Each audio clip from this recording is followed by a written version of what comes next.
Selamat pagi, Shalom Bapak Ibu sekalian.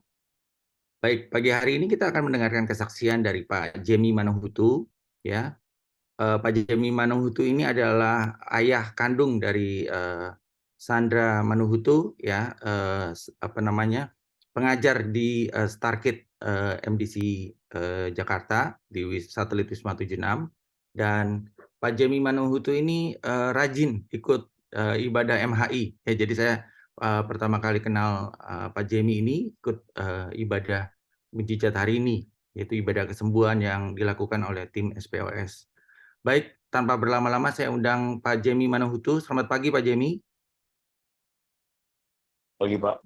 Ya, sehat Pak? Sehat Pak. Puji Puji Tuhan. Tuhan. Ya, oke. Baik Pak Jemi. Pak Jemi, kita semua mau dengar di tempat ini bagaimana kondisinya Pak Jemi pertama kali sebelum sakit, ya. Terus kapan sakitnya serta apa dampak sama Pak Jemi ketika mengalami sakit. Silakan diceritakan Pak. Terima kasih.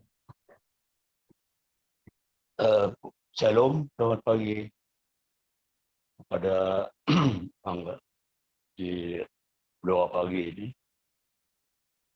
Awal daripada sakit saya itu pada bulan Februari.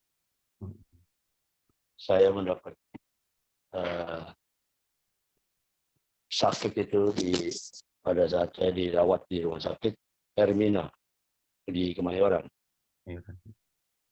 Jadi saya menjalankan perobatan dan saya masuk di IGD di rumah sakit Hermina. Ya. Kurang lebih 1,5 bulan lah saya menjalankan perobatan di rumah sakit Hermina. Dan di situ saya mendapatkan perawatan dari dokter sehingga saya harus menjalankan cuci darah. Yang awalnya saya hanya diperiksa ya semuanya dari saya punya ginjal, itu semuanya diperiksa. Setelah saya mendapatkan waktu selama kurang lebih 1,5 bulan lagi rumah sakit Hermina. Ya. Setelah saya masuk di Hermina itu, saya dapat perawatan untuk di ICU. Dan disitulah anak saya Sandra menggabungkan saya dengan doa pagi. Dan disitulah saya didoakan awalnya oleh doa pagi. Dan selanjutnya saya pun mengikuti acara di MHI yang sudah juga bergabung untuk saya mendoakan sampai saya berjalan setiap 2 minggu sekali dengan MHI. Sampai sekarang pun saya masih ikut dengan MHI. Cuci darahnya itu dengan pengobatan saya di Hermina itu selama 1,5 bulan. Cuci darahnya itu saya dalam waktu seminggu, waktu itu di Hermina itu seminggu 2 kali. Seminggu 2 kali ya? Ya, itu berlangsung selama berapa bulan. Setelah saya keluar dari Hermina, saya lanjut ke rumah sakit Aminah di Ciledug. Ya. Karena saya udah boleh pulang dari rumah sakit Hermina, dan saya dapat perawatan lanjutnya di rumah sakit Aminah di Ciledug. Ya. Dan di situ saya menjalankan cuci darah tetap masih dalam waktu seminggu 2 kali. Seminggu 2 kali ya. Oleh dokter penyakit dalam, supaya saya menjalankan cuci darah itu seminggu 2 kali. Kurang lebih saya menjalankan cuci darah di rumah sakit Hermina itu 1 bulan lebih lah. hampir bulan 2 bulan. Nah, di situ dokter penyakit dalam tiap bulan mengontrol saya dan mengatakan bahwa cuci darah Bapak nanti akan saya kurangkan dalam waktu seminggu hanya 1 kali. Dilihat dari perkembangan sakitnya saya, mungkin dokter sudah menilai kemajuan daripada obat untuk cuci darah. Dan akhirnya dalam seminggu saya menjalankan cuci darah hanya sekali, dan akhirnya saya sebulan sekali itu berlanjut untuk cuci darah. Setelah 1 bulan saya menjalankan, dokter penyakit dalam menyampaikan kepada saya bahwa mungkin Pak Jimmy akan berhenti untuk cuci darah. Di situ saya mendapat berkat mungkin dari Tuhan bahwa saya akan berhenti untuk cuci darah. Itu pun juga puji Tuhan sekali. Saya mendengar berita dari dokter penyakit dalam bahwa saya berhenti untuk cuci darah. Dan setelah itu ya dokter penyakit dalam bilang nanti Bapak mungkin alat Bapak yang untuk cuci darah akan dicabut. Dan itu saya menjalankan peralatan cabut untuk cuci darah itu saya di rumah sakit Gatot Subroto. Kira-kira begitu perjalanan saya di dalam penyakit saya cuci darah itu. Selama menjalani cuci darah, ya, baik Pak Jimmy. Selama menjalani cuci darah, bagaimana perasaan Pak Jimmy? Bagaimana seperti apa perasaannya Pak Jimmy? Terus bagaimana dengan dukungan dari orang-orang terdekat, mungkin dari keluarga, dari gereja dan seterusnya, Pak? Bisa diceritakan, Pak? Ya, memang saya dalam menjalankan cuci darah itu banyak dukungan dari teman, dari saudara, begitupun mungkin dari Monitapel juga, mungkin dari MHI juga, semua mendukung saya dalam saya menghadapi penyakit semuanya ini. Ya mungkin berkat Tuhan saya banyak berdoa juga secara pribadi, minta pertolongan daripada Tuhan supaya saya disembuhkan. Karena saya memang mau sembuh. Amin. Jadi Tuhan selalu minta untuk saya untuk berdoa. Begitu aja kira-kira ya Pak Yusuf. Saya dengar sempat turun berat badan ya Pak, 20 kilo ya Pak?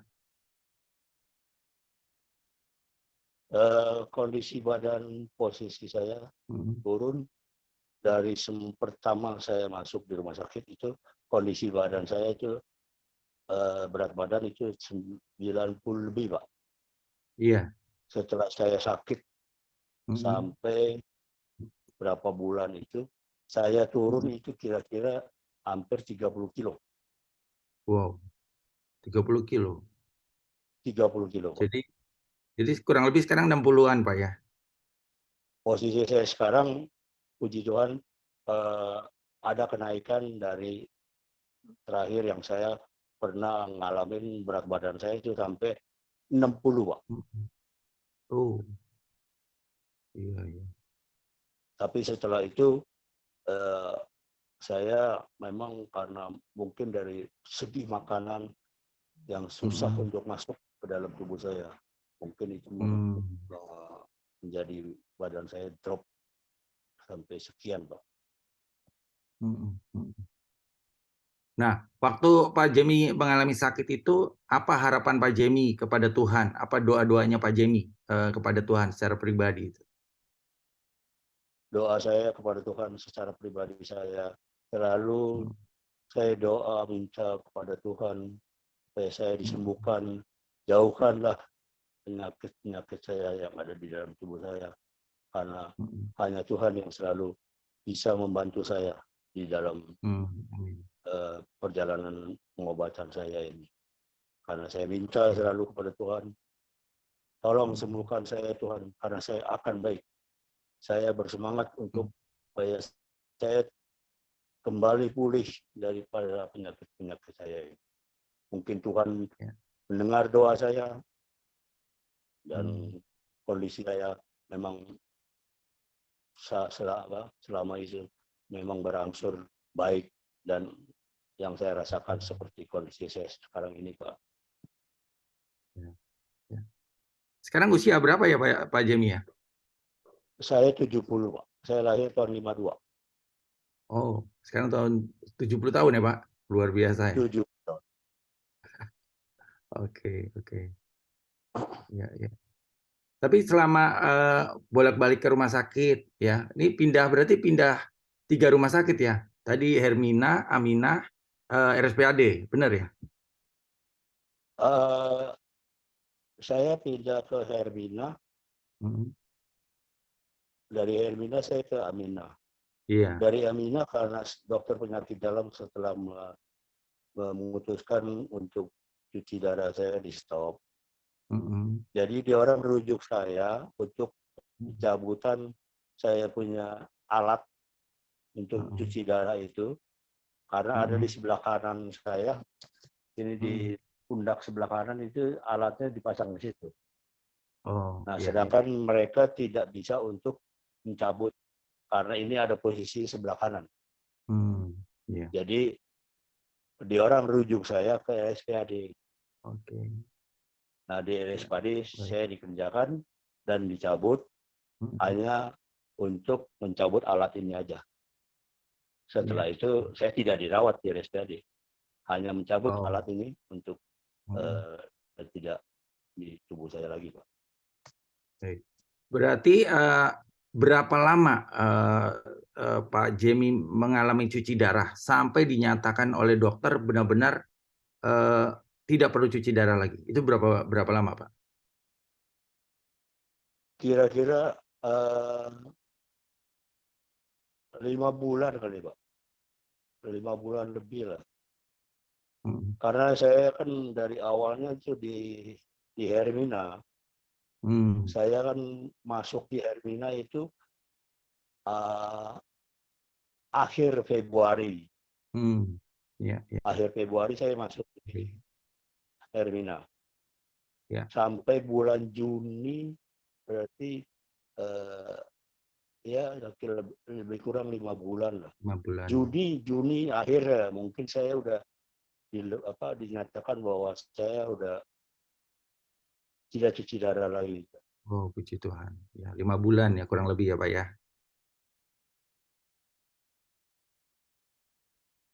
Ya lebih kurang plus minus 5 Oke. bulan.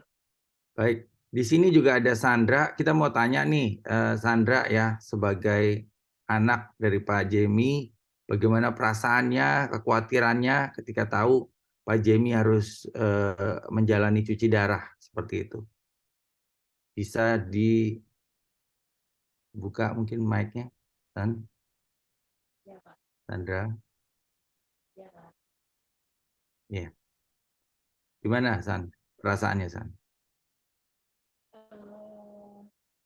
Pertama kali papa divonis cuci darah, Hmm. terus terang kami sih kaget sebagai keluarga ya. Nah, papa ini nggak pernah masuk rumah sakit, cuma pernah dia Hmm. sakit-sakit biasa gitu. Hmm. Cuman pas begitu masuk rumah sakit, kok langsung parah gitu dokter, mutusin ini nggak dikenalin harus cuci darah. Nah, kita sempat kaget, Hmm. itu nightmare juga buat kita gitu ya. Jadi Hmm. ada cara lain ya kita jalani dengan cuci darah itu. Bisa lebih keras lagi, San? Suaranya, San, agak kecil. Tes. Ya, lebih keras lagi, San. Ya.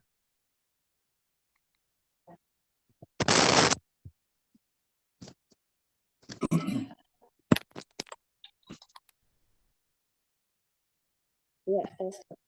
Ya, udah lebih keras. Ya, Iya, silakan. Iya, jadi setelah divonis cuci darah itu mau nggak mau kita harus jalani ya, dengan kondisi Papa memang drop banget. Darah tekanan darahnya di bawah 100, jadi harus seringkali opnam gitu kan. Ya. Nah, kita sempat khawatir, tapi ya berserah sama Tuhan, Papa bisa jalanin gitu, kuat. Ya. Nah, akhirnya setelah pindah-pindah rumah sakit, akhirnya menetap cuci darah di Almina. Dekat dari rumah, kondisi mulai membaik gitu. Cuman memang susah makannya. Jadi ya setelah itu saya akhirnya pakai bantuan dengan obat herbal juga gitu, dan juga dibantu dengan doa dari MHI juga dari awal gitu. Iya. Morning Chapel juga. Jadi Papa puji Tuhan ya menjalaninya kurang lebih 6 bulan. 6 bulan ya cuci darah. Iya. Selama ke rumah sakit ditemenin ya, San ya? Iya. Mas Sandra ya. Temenin, iya. Karena memang nggak bisa sendiri gitu. Baru terakhir sekitar bulan udah mau selesai gitu, baru Papa udah mulai bisa sendiri gitu. Oke. Ya. Baik. Ya. Kalau nggak salah Papa baru ulang tahun ya kemarin ya, bulan Desember ya kalau salah. Bulan Oktober, Kak. Oktober ya. Oke. Iya. Yang ke-70 ya. Iya, puji Tuhan. Ya. Selamat ulang tahun ya Pak Jemi ya, walaupun telat Pak Jemi. Ya Pak, terima kasih Pak. Oke. Closing statement terakhir dari Pak Jemi buat peserta Morning Chapel yang hadir pada pagi hari ini. Apa yang mau Pak Jemi sampaikan? Silakan Pak Jemi. Ya, saya berterima kasih kepada Morning Chapel maupun dengan MHI yang sudah selalu mendoakan saya dari saya pertama masuk di rumah sakit sampai hari ini. Jadi mungkin acara-acara di MHI saya tetap masih mengikuti lah Pak. Ya. 2 minggu sekali. Besok pun juga Bapak ada undang saya untuk mengikuti acara di MHI. Ya. Itu pun Hari ini Pak. Saya akan selalu ikut. Terima kasih doa saya kepada MHI, kepada Morning Chapel yang sudah mendoakan supaya saya itu cepat sembuh. Itu puji Tuhan sekali atas keikutsertaan berdoa daripada Morning Chapel dan MHI kepada saya sampai hari ini. Ya, terima kasih Pak Jemi buat kesaksiannya pagi hari ini. Saya percaya ini memberkati kita semua bahwa selalu ada harapan di dalam Tuhan. Ya, izinkan saya berdoa untuk Pak Jemi ya. Oke, mari kita berdoa. Ya, Pak. Bapak yang Maha Baik, terima kasih Tuhan. Kami sungguh bersyukur Tuhan melihat pemulihan dan kesembuhan yang Kau nyatakan buat Pak Jemi. Kami berdoa supaya dimeteraikan kesembuhan ini Tuhan, supaya tidak ada lagi sakit penyakit ginjal ataupun cuci darah, dan benar-benar fungsi ginjalnya semuanya berfungsi dengan baik. Kami berdoa melepaskan damai sejahtera, melepaskan kesehatan, kekuatan, dan juga biar Tuhan pakai Pak Jemi untuk boleh bersaksi kepada banyak orang, supaya nama Tuhan dipermuliakan, supaya melalui hidupnya banyak orang mendengar berita Injil dan mendengar harapan bahwa ada kesembuhan di dalam Tuhan Yesus. Terima kasih Tuhan, kami sungguh bersyukur. Sekali lagi kami memberkati Pak Jemi dan keluarga Di dalam nama Tuhan Yesus. Haleluya. Amin. Terima kasih Pak Jemi. Amin. Buat pagi hari ini, terima Terima kasih kasih untuk sama-sama, Pak. perhatiannya. Ya, Tuhan berkati ya. Amin. Tema saya pagi hari ini adalah Yesus ahlinya. Ya. Jadi, saya punya ilustrasi seperti ini. Apabila kita punya mobil Toyota, ya, apabila mobil Toyota Anda rusak, ya ini nyebutin merek aja nggak apa-apa ya. Dibawanya kemana? Terus kenapa dibawa ke situ? Ya. Jadi kalau mobil Toyota kita rusak, tentunya kita bawa ke bengkel Toyota, ya. Nggak mungkin mobil rusak dibawanya ke bengkel Honda mungkin ya, atau ke bengkel lain gitu ya. Kenapa kita bawanya ke bengkel Toyota? Ya, karena ini ada jawabannya di bawah ya. Karena teknisinya terlatih untuk memperbaiki, serta tentunya ada spare part-nya mobil tersebut yang rusak di bengkel Toyota ini gitu. Jadi apabila mobil Toyota rusak, dibawanya ke bengkel Toyota ya, seperti itu. Nah, begitu pula dengan apabila mobil Honda Anda rusak, dibawanya kemana dan mengapa? Jawabannya sama ya, dibawanya tentu ke bengkel Honda ya. Karena di sana teknisinya terlatih untuk memperbaiki, serta spare part-nya semua ada di bengkel Honda tersebut ya. Ini analogi yang sederhana seperti ini. Nah, kemudian pertanyaan saya berikutnya, apabila Anda mengalami sakit penyakit ya, dibawanya kemana dan mengapa ya. Nah, di sini ada gambar Tuhan Yesus ya. Jadi kalau kita mengalami sakit penyakit, ya dibawanya ke Tuhan Yesus. Kenapa dibawanya ke Tuhan Yesus? Jawabannya ada di bawah. Karena ia mengerti seluk-beluk tubuh manusia. Ia yang menciptakan manusia sejak awalnya. Dari zaman Adam dan Hawa ya. Dari kitab Kejadian. Dia menciptakan manusia dari awalnya. Dan ia memiliki spare part atau organ tubuh manusia. Jadi semua spare part, semua organ tubuh manusia yang itu ribuan mungkin ya, ribuan partnya itu ya, ribuan piece ya. Itu semua ada ya. Ada semua di surga ya, disiapkan buat setiap kita ya. Di sini ada gambar brain, otak, ada jantung, ada limpa, pankreas, ada paru-paru, semua organ-organ tubuh kita, semua tersedia di surga. Dan Tuhan tahu seluk-beluk tubuh manusia. Jadi pertama kali ketika kita sakit, kita harus datangnya kepada Tuhan. Walaupun setelah itu kita bisa berobat, ya, karena obat rumah sakit itu juga Tuhan yang menciptakan, ya. Hikmatnya dari mana? Orang menemukan pabrik farmasi, orang menciptakan obat itu hikmatnya dari mana? Ya dari Tuhan. Dari mana dokter bisa mengoperasi dengan detail ya, melakukan surgery, melakukan operasi, menyembuhkan ya kan, mengangkat tumor, mungkin kanker dan seterusnya. Semua hikmatnya datang dari Tuhan ya. Jadi pertama kali ketika kita sakit, datangnya udah benar kepada Tuhan Yesus. Walaupun kemudian kita bisa berobat ya, itu tidak masalah. Ya Tuhan bisa pakai dokter, bisa pakai obat. Ya kita dengar tadi Pak Jemi ya, Pak Jemi datang dengan rutin di dalam Morning Chapel, datang dengan rutin di ibadah MHI ya, cari Tuhan dengan sungguh-sungguh. Dia menyerahkan hidupnya kepada Tuhan dan dia mengalami mujizat kesembuhan ya. Jadi pertama kali datangnya kepada Tuhan Yesus. Nah, dengan singkat aja ada 12 sistem dalam tubuh manusia ya. Sistem rangka, sistem otot, sistem peredaran darah, ada sistem pencernaan, sistem endokrin, sistem syaraf, sistem pernapasan, sistem kekebalan tubuh, sistem limfatik, sistem ekskresi, sistem reproduksi, dan sistem integumen. Integumen itu kulit ya. Nah, di sini saya katakan Tuhan tahu, Tuhan mengerti, dan Tuhan paham karena Ia yang menciptakannya. Jadi sistem-sistem di tubuh manusia, cara kerja tubuh kita, Tuhan tahu, Tuhan mengerti, dan Tuhan paham. Ya, jadi ketika kita mengalami divonis sakit, ya datangnya sudah benar datang kepada Tuhan.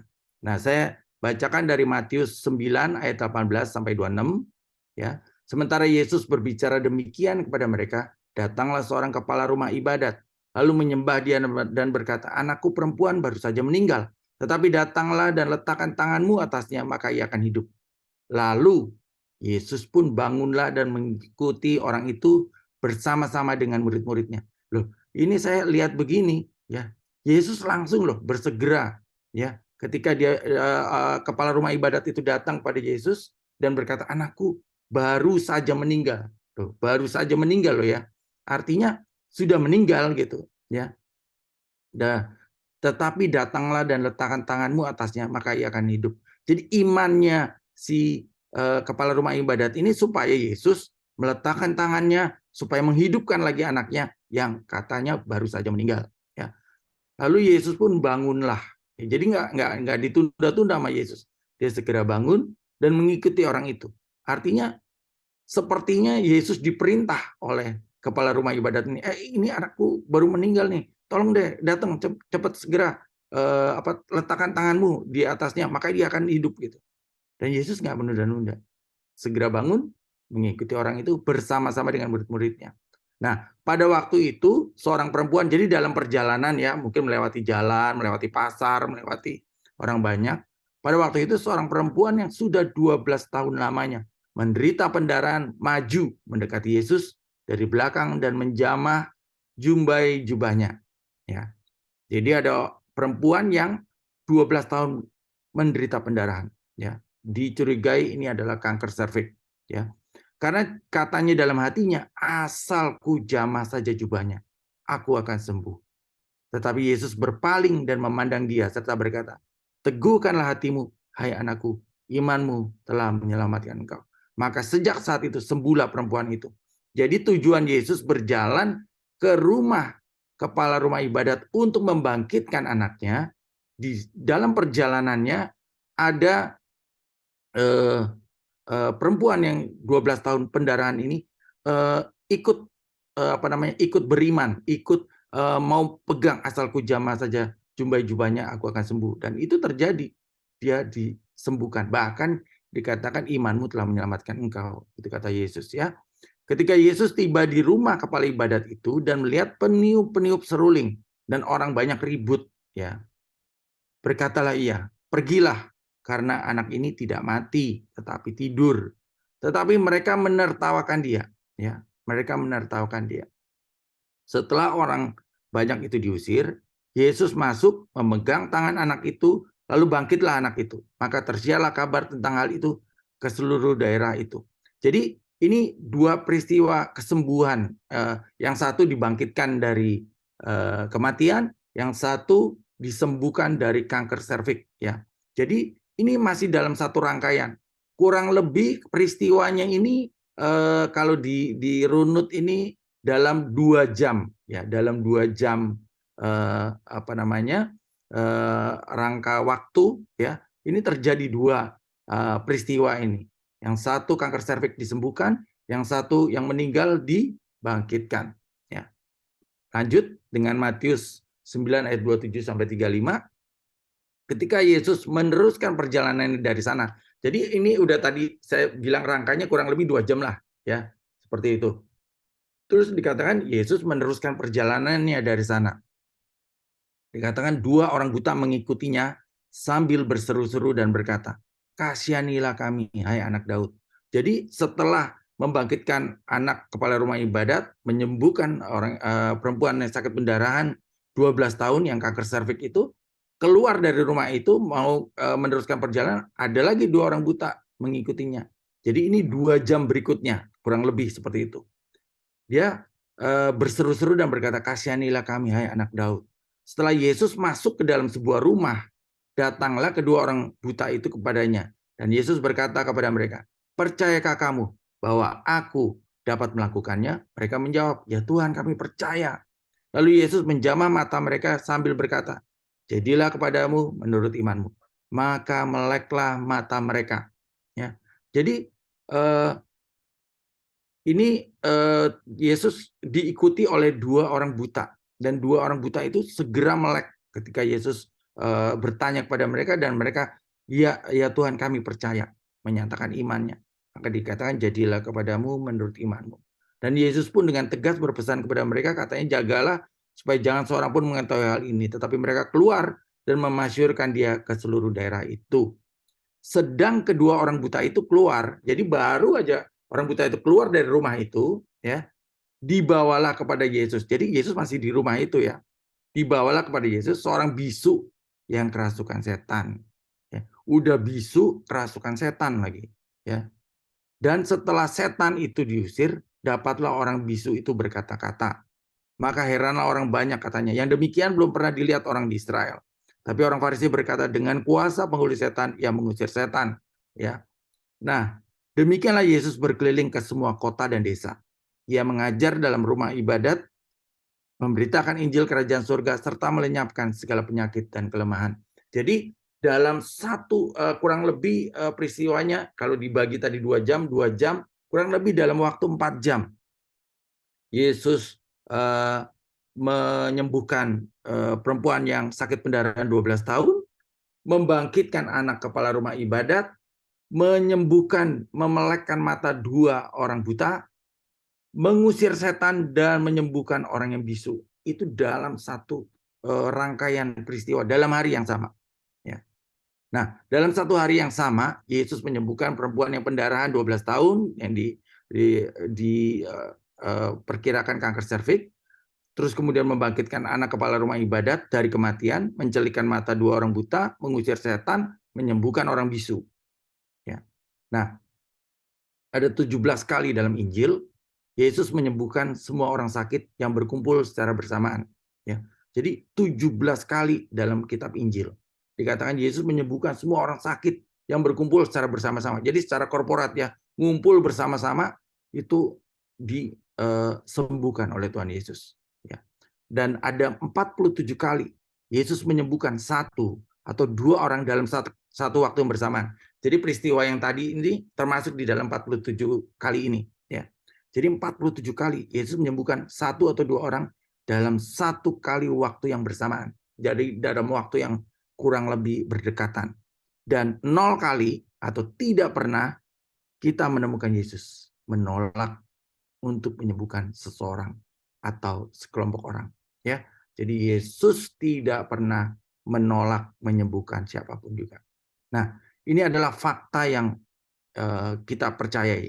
Yang pertama, tidak ada penyakit yang tidak bisa disembuhkan oleh Tuhan. Tadi ya, udah lihat ya, yang mati aja dibangkitkan, yang kanker serviks sembuh, pendarahan 12 tahun tuh, yang buta sembuh, yang bisu sembuh, yang kerasukan setannya diusir. Jadi tidak ada penyakit yang tidak bisa disembuhkan oleh Tuhan. Jadi kalau tadi Pak Jemi bersaksi tentang bagaimana dia lepas dari cuci darah, ya, itu buat Yesus itu bukan satu hal yang istimewa, ya. Semua hal sakit penyakit, you name it, ya, sebutkan saja, tidak ada yang tidak bisa disembuhkan oleh Tuhan. Itulah dahsyatnya Tuhan kita, Tuhan Yesus. Ya. Dan kedua, Yesus tidak kenal lelah mendengar dan menjawab doa kita. Ya. Jadi Tuhan Yesus nggak kenal lelah mendengar dan menjawab doa kita. Nah itu tadi bersegera kok. Tuhan, anakku baru meninggal. Tolong datang, letakkan tanganmu, pasti dia sembuh deh, pasti dia bangkit dah, pasti dia hidup dah. Gitu. Nah itu kan Yesus langsung bersegera. Dia tidak kenal lelah. Ya. Nggak dia Yesus lagi ngapain, lagi nanggung gitu ya, lagi nanggung misalnya lagi melakukan kegiatan atau aktivitas apa, dia segera bangun ngikutin kepala rumah ibadah. Jadi tidak kenal lelah mendengar dan menjawab doa kita. Dia tidak pernah menunda-nunda. Dia pasti menjawab doa kita. Kalau hubungannya dengan sakit penyakit, pasti dijawab, pasti disembuhkan. Ya, Yesus berfokus pada 3 hal: mengajar, memberitakan Injil, dan melenyapkan segala penyakit dan kelemahan. Jadi selama Yesus berjalan di muka bumi, ya, dia mengajar, memberitakan Injil, dan melenyapkan segala penyakit dan kelemahan. Jadi bisa dipastikan bahwa tindakan Yesus menjadi bukti yang kuat bahwa kehendak Tuhan selalu untuk menyembuhkan. Jadi Tuhan mau kita sembuh.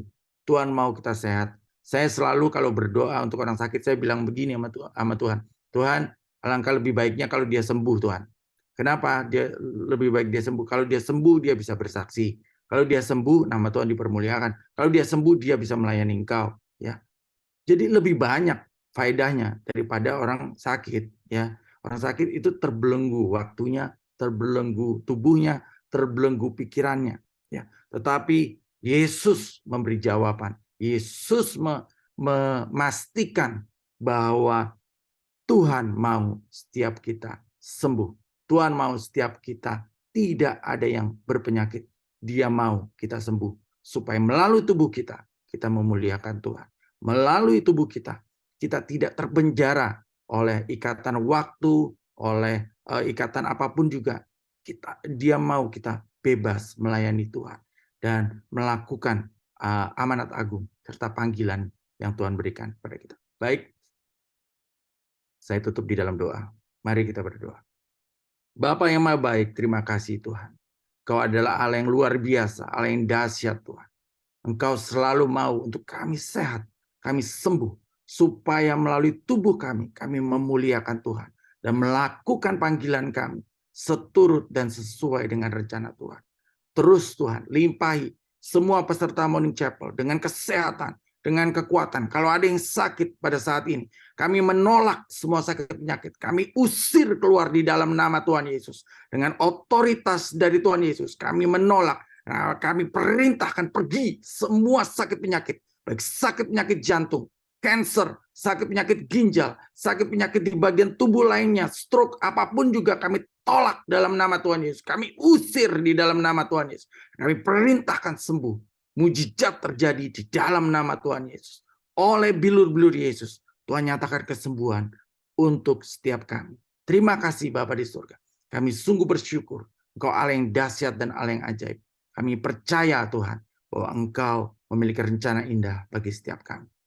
Kiranya berkat Abraham, Ishak, dan Yakub turun atas kehidupan kami, yaitu berkat keberuntungan, keberhasilan, dan kesuksesan, yaitu perkenanan Tuhan, pertolongan Tuhan, kemurahan Tuhan, dan pelayanan malaikat, menyertai seluruh aktivitas kami hari ini, sampai Engkau datang yang kedua kalinya. Di dalam nama Tuhan Yesus kami terima berkat Tuhan.